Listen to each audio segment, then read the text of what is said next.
কুড়িগ্রামের উলিপুর মহারানী Swarnamoyee school and কলেজে 2024 সালের এইচএসসি কৃতীদের সংবর্ধনা এবং 2025 সালের শিক্ষার্থীদের বিদায় ও দোয়া মাহফিল অনুষ্ঠিত হয়েছে। সোমবার 2 জুন সকাল 10টায় কলেজ প্রাঙ্গণে আবেগঘন পরিবেশে এই অনুষ্ঠানের আয়োজন করা হয়। প্রয়াত প্রধান শিক্ষক আবুল কাশেম বিএসসির স্মরণে 1 মিনিট নীরবতার মধ্য দিয়ে অনুষ্ঠান শুরু হয়। সভাপতিত্ব করেন সহকারী অধ্যাপক মোহাম্মদ নুরুল ইসলাম। প্রধান অতিথি ইউএনও নয়ন কুমার সাহা শিক্ষার্থীদের ভালো মানুষ হয়ে ওঠার আহ্বান জানান। বিশেষ অতিথি ছিলেন উপজেলা মাধ্যমিক শিক্ষা অফিসার আবু সাইদ আব্দুল ওয়াহিদ। বিদায়ী শিক্ষার্থীদের পক্ষে বক্তব্য রাখেন তৌফিকুর রহমান তরঙ্গ, আরাফাত আহমেদ রূপন, ফারিয়া আঞ্জুম অর্পি সহ অনেকে। শিক্ষকরা নৈতিকতা ও মানবিক গুণাবলীর চর্চার উপর গুরুত্বারোপ করেন। 2024-25 শিক্ষাবর্ষে কলেজের 24 জন শিক্ষার্থী বিভিন্ন উচ্চ শিক্ষা প্রতিষ্ঠানে ভর্তির গৌরব অর্জন করেছে। বিশেষভাবে উল্লেখযোগ্য তৌফিকুর রহমান তরঙ্গ ঢাকা মেডিকেল কলেজে, আরাফাত আহমেদ রূপক বুয়েটে, ফারিয়া ও রেদওয়ানুল কবির জিহাদ ঢাকা বিশ্ববিদ্যালয়ে সুযোগ পেয়েছেন।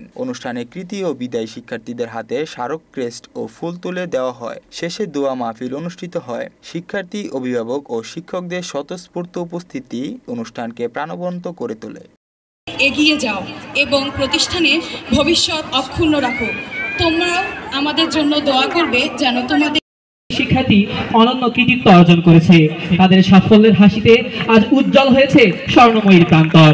গর্বে দীপ্ত হয়েছে শিক্ষক মণ্ডলী এবং আমাদের পুরো শিক্ষাঙ্গন। তোমাদের এই বিজয় শুধু একটি সংখ্যাই নয়, এটি একটি জাতির আলোকবর্তিকা। তরঙ্গ ভাইয়া জাতীয় মেধাতে বলবে, তোমাদের কন্ট্রিবিউশনে জাতি উপকৃত হবে। আর সবার উদ্দেশ্যেই আমি একটা কথা বলতে চাই, সেটা হচ্ছে যে জীবনের লক্ষ্য নির্ধারণ খুব জরুরি। আমি আসলে কি করতে চাই এটা নির্ধারণ হওয়া খুবই জরুরি। স্বপ্ন দেখতে হবে, মানুষ তার স্বপ্নের সমান বড়। হ্যাঁ, আমি যদি স্বপ্নই না দেখি, আমি রূপকার তরঙ্গের মতো সেই অর্থে সাকসেসফুল না, বিকজ আমি কোনো আর নিজেকে সবসময় আল্লাহর কাছে চাইলাম যে আল্লাহ কোনো পরীক্ষা ভালো হয়, পরীক্ষা ভালো হওয়ার পরে যেন একটা ভালো বিভিন্ন বিশ্ববিদ্যালয়ে ভর্তির সুযোগ পাওয়া আরো 24 জন শিক্ষার্থী। আমি যেটা কথা বলে শুরু করবো তা হচ্ছে তরঙ্গ যেভাবে